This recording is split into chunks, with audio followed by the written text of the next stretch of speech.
es la historia de Pradejón? Sí, es la historia de Pradejón. Llevo ya un mes viviendo aquí y creo que ya es hora de aprender algo sobre tu pueblo.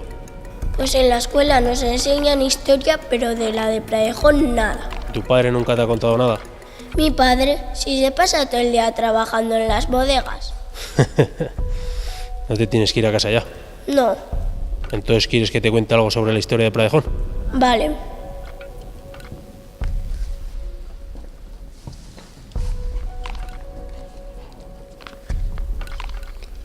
Pradejón, escrito Pradixon hasta épocas contemporáneas. Significa prado pequeño. Eso es lo que siempre fue el entorno de la villa. Un pequeño prado usado por los pastores de Calahorra. Estos decidieron salvar las distancias fundando un nuevo barrio en torno a la zona que hoy ocupa la actual iglesia. Aunque poco más sabemos sobre sus orígenes, los humanos siempre han habitado en el lugar desde tiempos prehistóricos.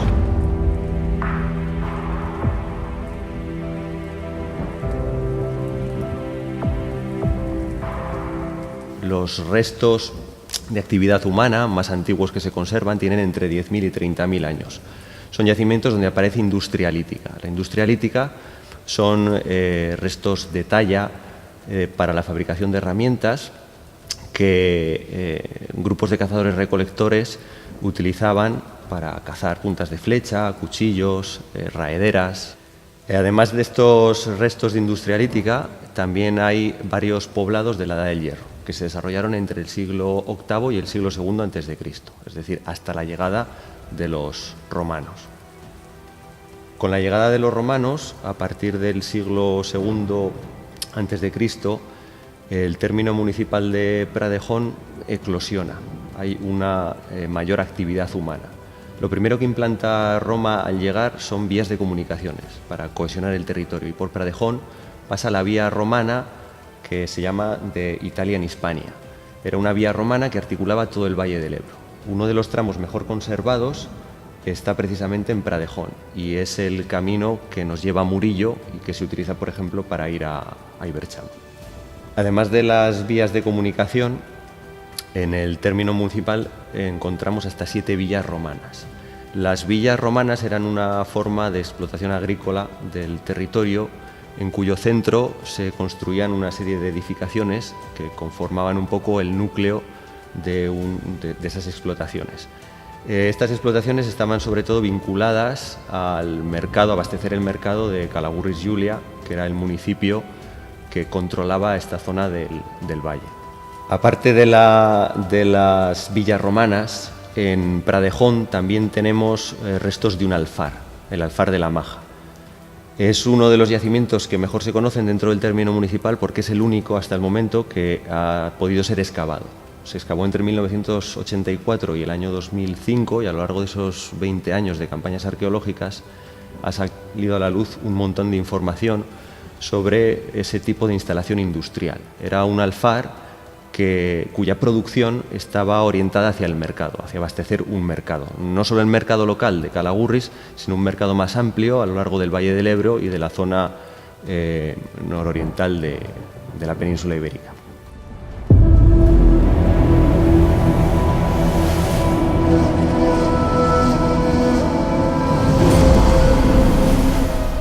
Con el inicio de la Edad Media y ante el abandono de las antiguas villas romanas, el número de asentamientos se redujo en regiones como Pradejón, donde los restos arqueológicos de este periodo son casi inexistentes. No existen yacimientos de época medieval, a excepción de una pequeña torre de vigilancia que se encuentra en lo que se llama Cabezo de la Cruz, cerca del Pecho de la Gata. Torre de vigilancia que probablemente estuviese relacionada con las series de fortificaciones del Valle del Cidacos. Autol, Quel, Erce, Arnedillo. De hecho, desde esta torre de vigilancia hay una comunicación visual directa con el emplazamiento del castillo de Quel. Y hacia el norte, esta torre puede ver un trocito del Valle del Ebro y la calzada romana que pasaba por ese valle y que seguía siendo, no obstante, a pesar de la caída del imperio, una vía de comunicación fundamental. De manera que desde esta torre podían avisar a la serie de fortalezas del Valle del Cidacos respecto de los movimientos sospechosos que pudiese haber en el Valle del Ebro hacia el norte. En el término municipal de Pradejón es que durante la Edad Media solo tenemos un yacimiento constatado. Y la pregunta que podríamos hacernos es ¿cuándo surge el barrio que acabó siendo Pradejón? Una de las hipótesis que habitualmente se barajan es que Pradejón está asentado sobre los restos de una villa romana que aglutinó población y que pervivió a lo largo de la Edad Media. Pero lo cierto es que, pese al gran desarrollo urbanístico que ha tenido el pueblo a lo largo de toda su historia, desarrollo urbanístico que ha requerido excavar en el subsuelo para hacer cimentaciones de casas, por ejemplo, nunca ha habido noticias de la aparición de objetos relacionados con la cultura romana, o con lo que en la cultura popular se habla de la época de los moros, por ejemplo, algo que remita a un origen medieval o antiguo. Es difícil pensar que en Pradejón hubiese una villa, porque el terreno sobre el que se asienta el pueblo tiene un alto contenido en salitres y en yesos, lo que hace que el terreno no sea viable para una agricultura orientada al mercado, como podía ser, por ejemplo, el de una villa. Entonces, ¿cuándo aparece Pradejón? La hipótesis más plausible es que el primer asentamiento continuo en la zona que hoy ocupa Pradejón se formase en torno al siglo XVI, quizá la primera mitad, porque no es hasta finales cuando tenemos la primera noticia escrita. ¿Y por qué aquí y no un kilómetro más arriba o un kilómetro más abajo? Probablemente las personas que se asentaron aquí ya disfrutaban de este terreno, de esta zona de pastos, durante varias generaciones. Es decir, en cierta manera era un territorio que les pertenecía por uso y por costumbre. Y gracias a eso se asentaron en un sitio en el que hasta ese momento no había nadie viviendo, pero sí lo utilizaban. ¿Por qué, además, se asentaron aquí? Probablemente porque tenían acceso a lo más básico. La necesidad más básica es el agua. En el entorno de la iglesia hay algunas casas que todavía conservan pozo y otras que lo han perdido, y probablemente en el siglo XVI, cuando estas personas decidieron asentarse aquí, tuviesen acceso a agua, alguna surgencia de agua, alguna fuente natural, además de las pequeñas yasas que bajan de la Sierra de la Hez y que traen agua de manera ocasional, en las zonas en las épocas en las que hay deshielo, por ejemplo, con lo cual esa necesidad básica del agua estaba cubierta. El crecimiento del pueblo enmascara un poco el terreno en el que está, pero realmente Pradejón está en una ladera que mira hacia el sur. Es decir, el asentamiento era cómodo, una ladera orientada a la Solana, protegida del cierzo, que hace que la vida en cierta medida sea más cómoda. Por todo esto, probablemente Pradejón, el primer asentamiento de Pradejón estuviese ahí, en torno al siglo XVI, la primera mitad. Como puedes ver, el ser humano ya rondaba estas tierras mucho antes de que Pradejón existiese. Luego llegaron pastores desde Calahorra y fundaron aquí su barrio. ¿Y en qué época fue eso? Pues te voy a contar. Pradejón entra en la historia en 1592, fecha en la que el párroco anota los primeros bautismos, matrimonios y defunciones. El barrio, que no supera los 50 vecinos, supone un conjunto de casas y corrales junto a una pobre iglesia en la que son enterrados los primeros pradejoneros. Para entonces, la agricultura de secano es la principal economía y el pastoreo solo es un complemento.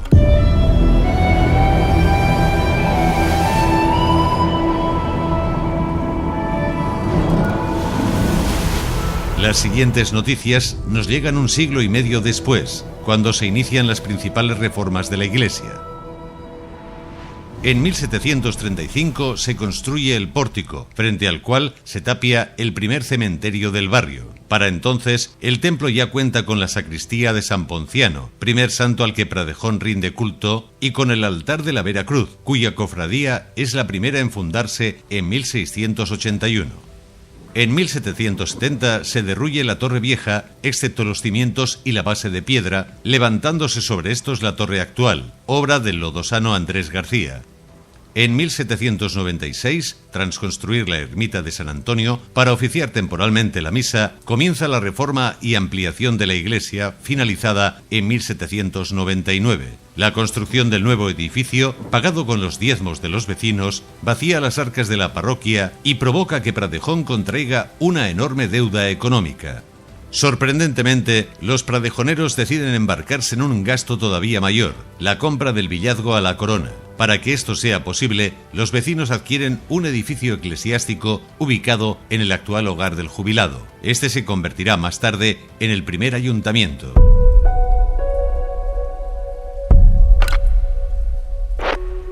Pero a ver, ¿éramos un pueblo o un barrio de Calahorra? Al principio de todo pradejonero fue calagurritano. Pues yo soy pradejonero de pura cepa. Claro, Mario.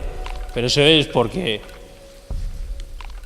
el 4 de marzo de 1803, un decreto firmado por Carlos IV en Aranjuez concede a Pradejón la independencia administrativa de Calahorra, pasando de ser un barrio calagurritano a convertirse en una villa independiente. El precio total es de 25.808 reales de vellón, pagados en mano por varios vecinos que se desplazan hasta la corte en Madrid. Si la construcción de la nueva iglesia había endeudado al pueblo, el pago del villazgo aún agravará más el problema, sumiendo al antiguo barrio en una crisis subsistencial que se saldará en 1804 con la inusual cifra de 36 muertos. A esta situación crítica se suma el resentimiento que Calahorra guardará contra Pradejón, así como los diversos litigios territoriales que la villa emprenderá con el Villar, Ausejo y Lodosa. La primera construcción del Pradejón independiente es el juego de pelota, levantado entre todos los vecinos e inaugurado en 1807. Un año después se inicia en España la Guerra de Independencia contra el francés, lo cual no hace sino ahondar la crisis económica y subsistencial de la nueva villa. La pobreza llega a ser tan extrema que el párroco se ve obligado a cobrar 27 reales a quienes cacen pájaros del tejado de la iglesia. Aunque Pradejón queda libre del francés en 1813, no se recuperará de la crisis generada por la guerra hasta finales de siglo, perdurando una generación. En conclusión, que en pocos años Pradejón construye una iglesia, compra lo que será el futuro ayuntamiento, paga una independencia y llega a las puertas de la guerra de independencia contra el francés prácticamente con las arcas vacías. Cuando la guerra se inicia, lógicamente, ambos bandos van a exigir víveres y van a exigir diferentes recursos. Y en un pueblo en el que prácticamente no queda nada, porque todo se lo han gastado, eso supone el ahondamiento en la crisis subsistencial de la cual no se van a recuperar hasta pasadas varias generaciones. O sea, podemos hablar de que realmente Pradejón no podía empezar peor su independencia. Curiosamente, en estos años convulsos se registra la celebración de las principales fiestas de la villa. Las más importantes son las de San Ponciano, celebradas el 19 de noviembre, las de San Antonio el 13 de junio, pero al coincidir con las mayores faenas del campo, en 1810 son trasladadas al 14 de septiembre, día de la Exaltación de la Cruz. Por último, la festividad celebrada por la Cofradía de la Veracruz se celebra el 3 de mayo, Día de la Cruz de Mayo. En 1821, Pradejón cierra el cementerio de la iglesia y ubica el nuevo camposanto en la parte alta de la calle San Antonio.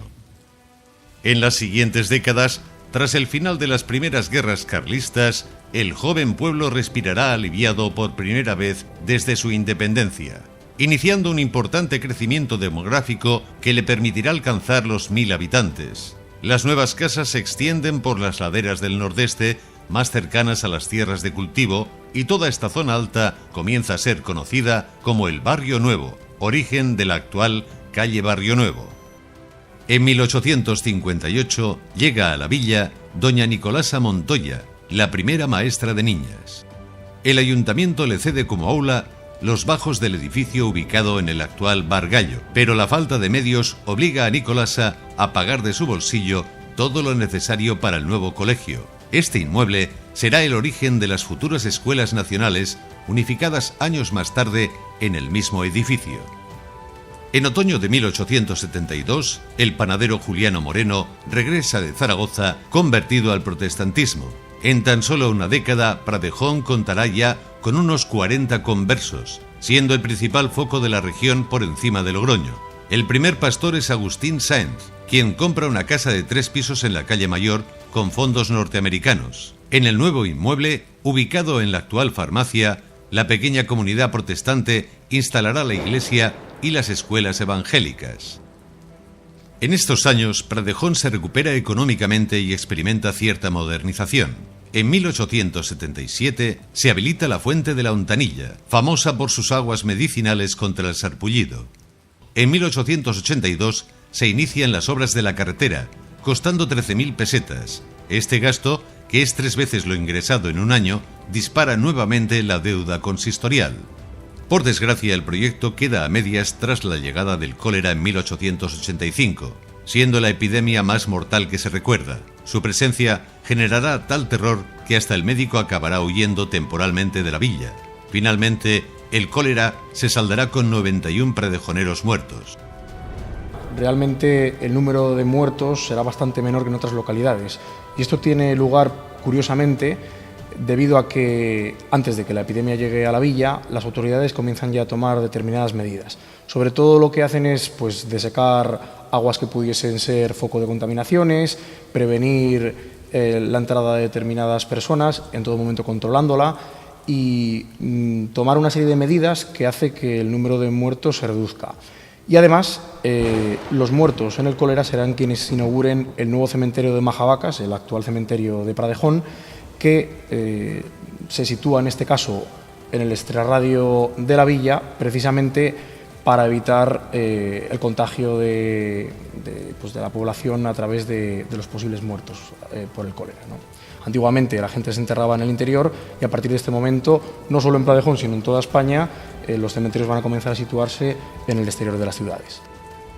En 1890, la pradejonera doña Juana Cordón Ezquerro se inicia como maestra de párvulos, oficio que ejercerá durante medio siglo en la ermita de San Antonio.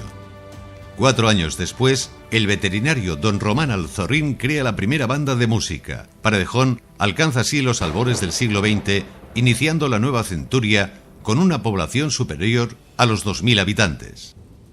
2.000. ¿Qué crees? ¿Que siempre había sido los 4.000 de ahora? Sí, ¿no? No, en aquel entonces alcanzar los 2.000 habitantes estaba muy bien. Vale.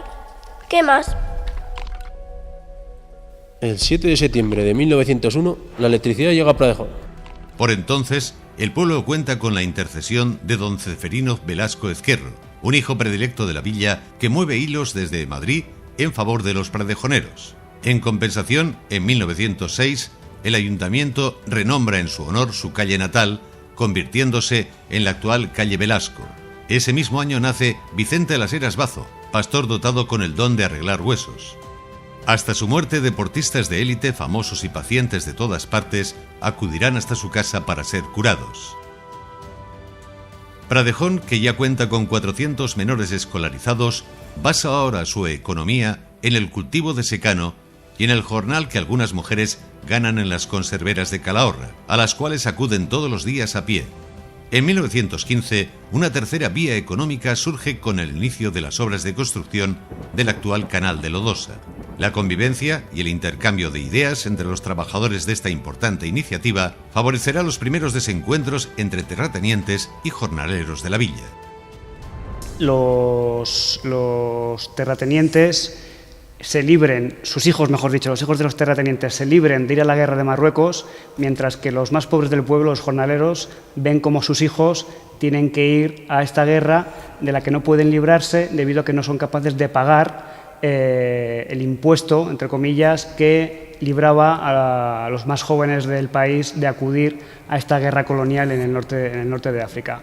Además, también debido a la construcción del canal de Lodosa, en Pradejón van a aparecer las primeras ideologías obreras, tanto marxismo como anarquismo van a empezar a aflorar en el pueblo y la obra del canal de Lodosa va a ser la que va a traer estas ideologías al pueblo y las que va a hacer que se desarrollen de una manera importante. El primer ejemplo de violencia jornalera o de violencia obrera que se va a vivir en el pueblo va a ser la inutilización o el destrozo de los olivos de un concejal del pueblo, que va a ver cómo diferentes habitantes del pueblo, como una especie de venganza hacia él, destruirán parte de su cultivo de olivos. En 1918 abre sus puertas la primera conservera de Pradejón, La Encarnación, especializada en pimiento, tomate y espárrago.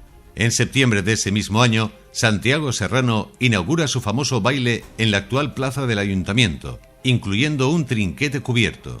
Pocos días después de este alegre evento, la última y más dramática de las epidemias azotará la villa. En 4 días se llegarán a celebrar 13 entierros, muriendo un total de 45 pradejoneros en apenas un mes. La mal llamada gripe española había llegado a Pradejón para quedarse.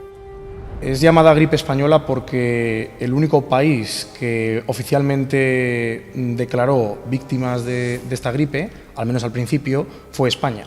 Tenemos que tener en cuenta que esta gripe tiene lugar en medio de un contexto de la Primera Guerra Mundial. Nuevamente se cree que la gripe surge en Francia y por ese movimiento de tropas acaba extendiéndose no solamente en España, sino por todo el mundo. Esta destaca no por el número de muertes, ya que en este tipo de epidemias el número de muertes era algo bastante habitual, sino por el hecho de que de forma excepcional esta epidemia no atacó a los niños, como venía siendo normal, sino que en este caso se cebó sobre todo con los adultos y sobre todo con las mujeres embarazadas. Entonces fue realmente un hecho bastante dramático, ¿no?, para los habitantes del momento.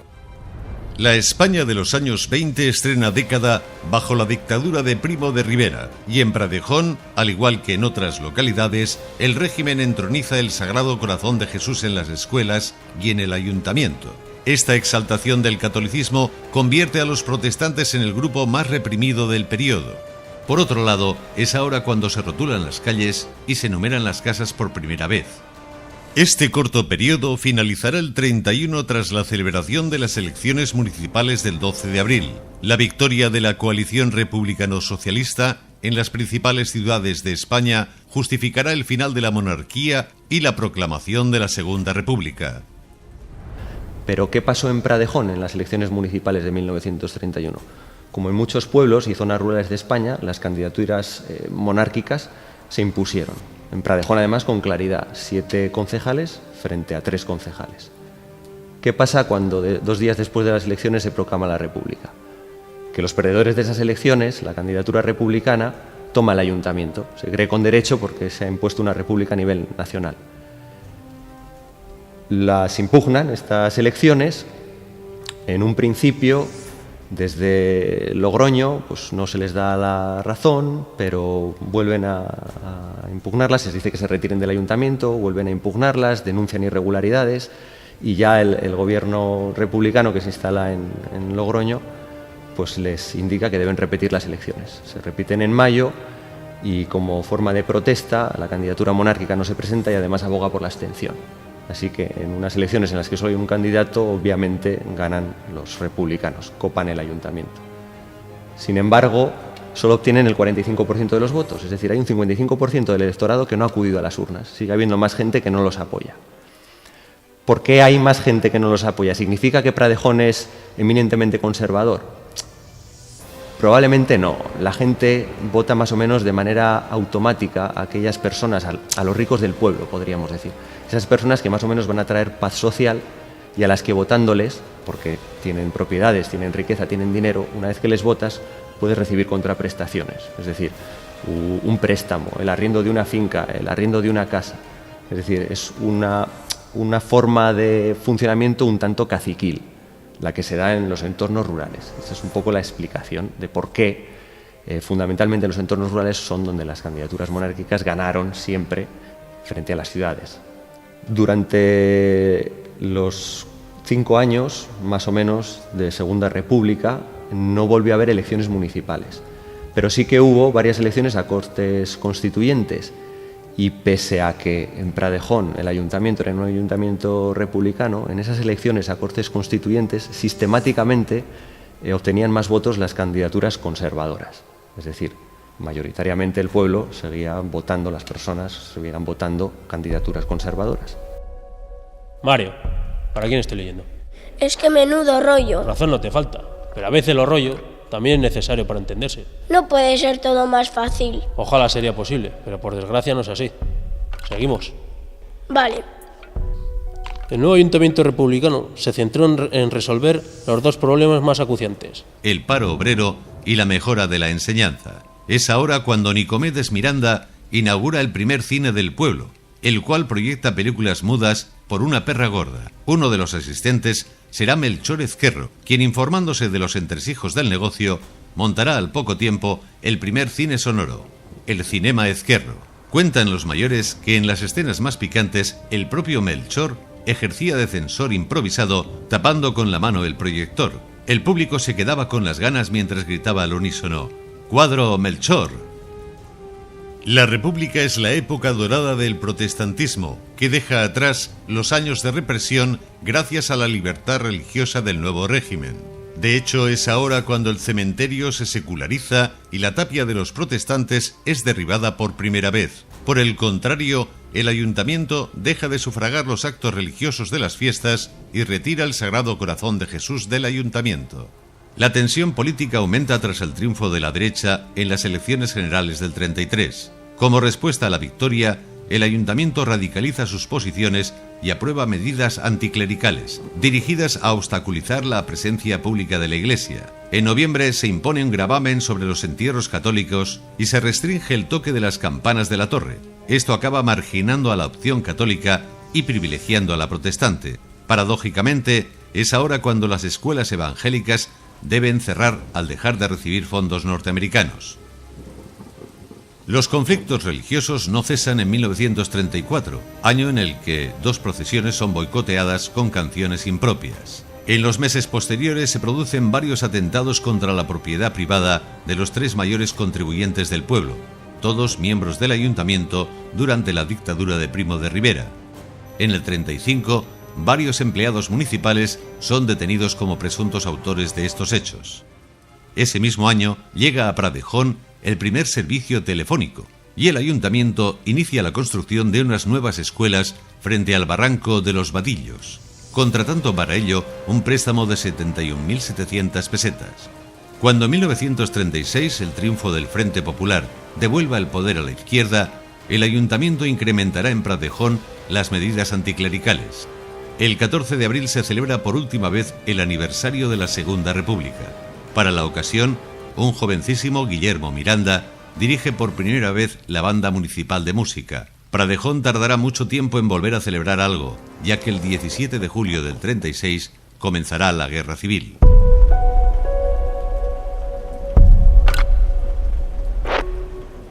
Muchas guerras ha habido en España, ¿no? Pues sí, como en todas las historias hay partes de las que no debemos sentirnos muy orgullosos. Pero a veces es bueno recordarlo para que no se vuelva a repetir. ¿Lo entiendes?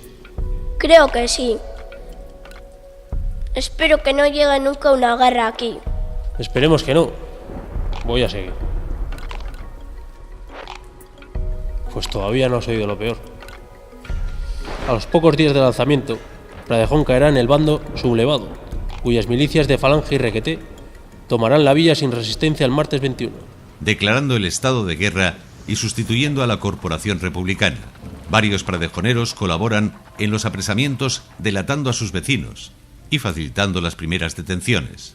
Al día siguiente se descubre una supuesta trama terrorista de la que se hace responsables a un picapedrero y a su hijo, acusados de facilitar pólvora para construir más de un centenar de bombas escondidas en diferentes lugares del pueblo. Aunque estos lo niegan todo, afirmando que se trata de un montaje de la derecha, padre e hijo se convierten en los primeros fusilados. En los días posteriores, 22 pradejoneros más son ejecutados en el Pecho de la Gata y en el término ausejano de los Rubiejos. En total, los sublevados quitan la vida a unos 42-48 pradejoneros.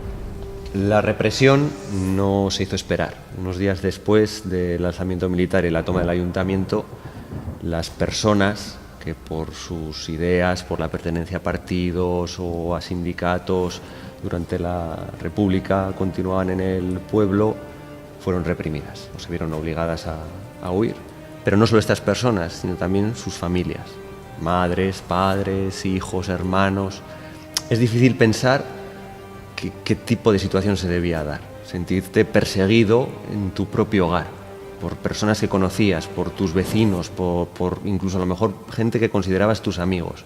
Debió de ser una situación durísima.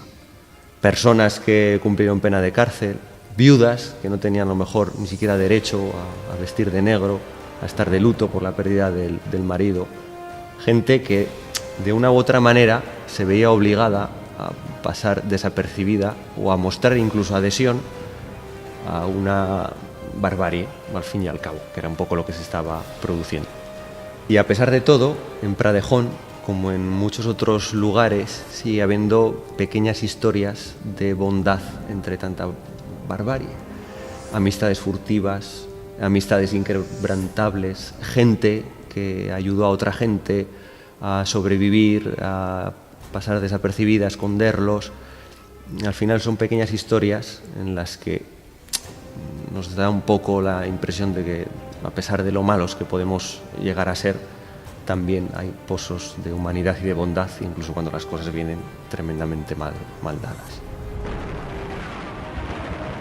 Conforme la guerra avanza, Pradejón pasa a ser huérfano de su mano de obra más joven, fusilada, ocupada en la lucha o desaparecida en combate. De ello dan testimonio los permisos que el alcalde debe solicitar para aquellos soldados que hacen falta en la época de cosechas. Mientras unos vecinos combaten por voluntad propia, otros lo hacen por miedo a las represalias. En este sentido, desde septiembre del 36, 50 pradejoneros son alistados a la fuerza en el tercio Sanjurjo. De estos, el 42% desertará al bando republicano una vez en el frente.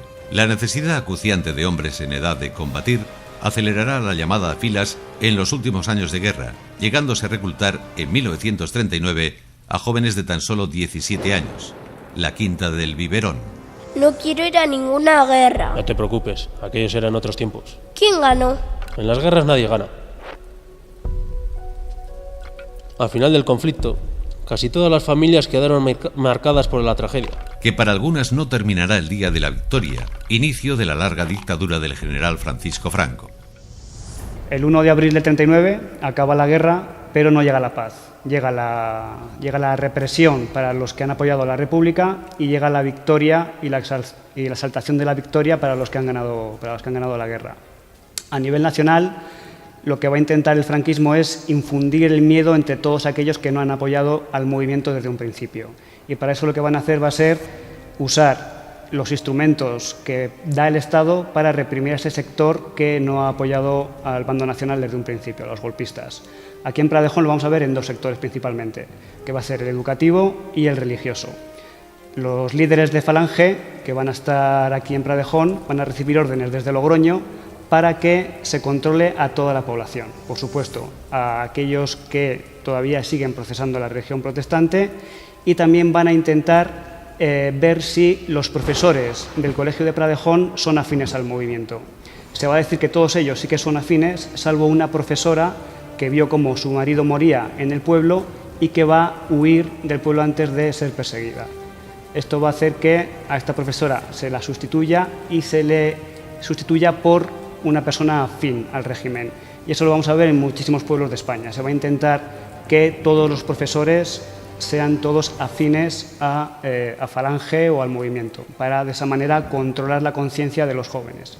A nivel religioso, lo que se va a hacer va a ser también intentar que todos aquellos que todavía siguen procesando la religión protestante lo hagan de una manera lo más escondida posible. A las viudas, por ejemplo, de aquellos protestantes que habían muerto durante la guerra, aquí en Pradejón, se les va a obligar de alguna manera a renegar de sus maridos. Se les va a decir que intenten bautizar a sus hijos, bautizarse ellas mismas por el rito católico apostólico romano, para que no haya divergencias dentro del pueblo, para que todos sigan de alguna manera la religión imperante, que es la que ha apoyado al régimen, que es la católica.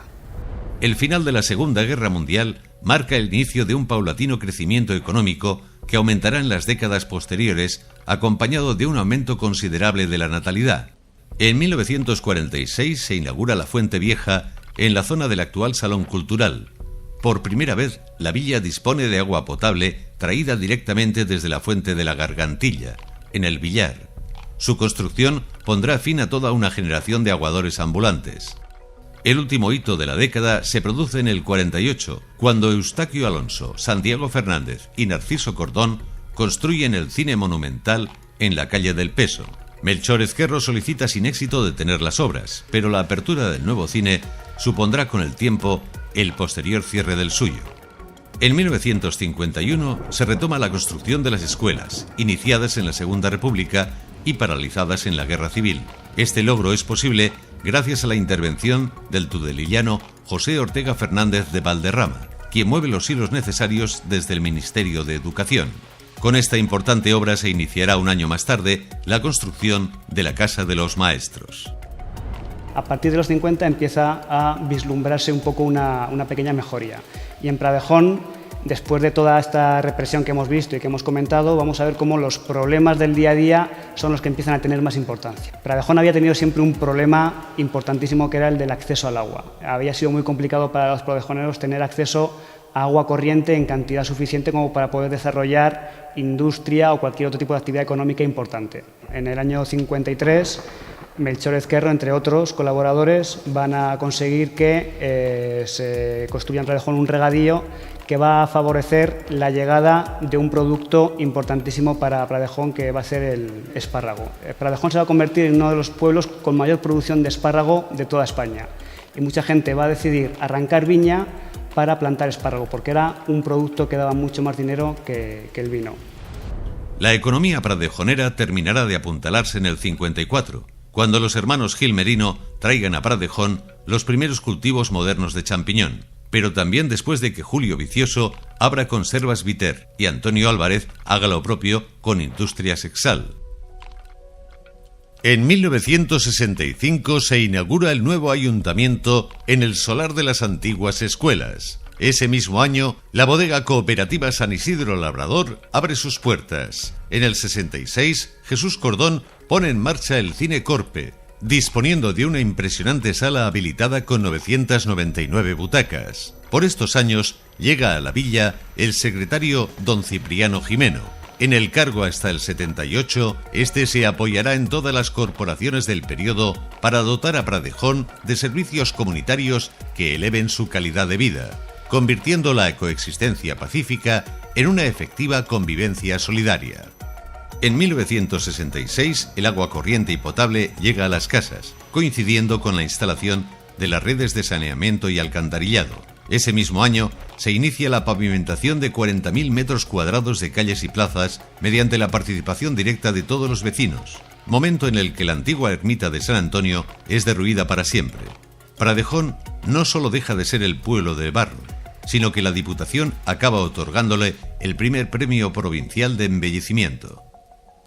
Entre el 67 y el 70 se construye el frontón municipal, todavía sin cubierta ni complementos. Se inicia el servicio público de recogida de basuras y se crean 7 unidades escolares nuevas, así como un comedor escolar. En 1972 se inaugura el guarderío, construido años antes tras derruir el ruinoso juego de pelota.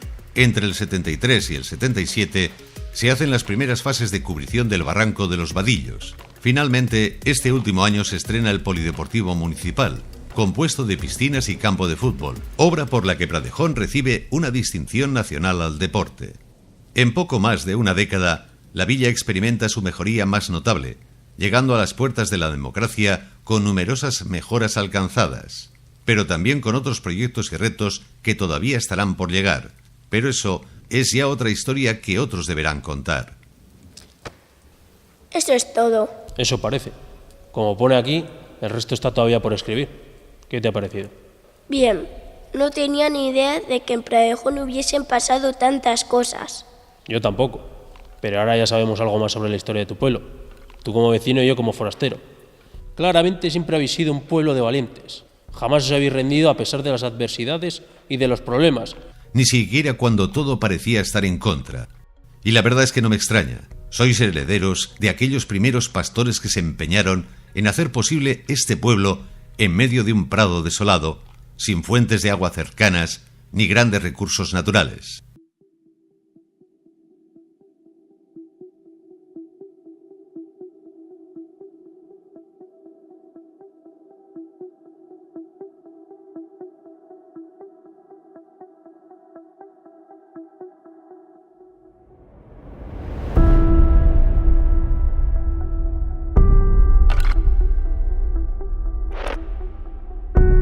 Sin embargo, siempre os habéis mantenido firmes en vuestras ideas, basadas en los principios en los que todavía hoy creéis: la defensa del trabajo y el esfuerzo, el espíritu emprendedor y la esperanza de mejora, la actitud de tolerancia cultural y religiosa, pero sobre todo, la hospitalidad sin límites con el forastero que os visita.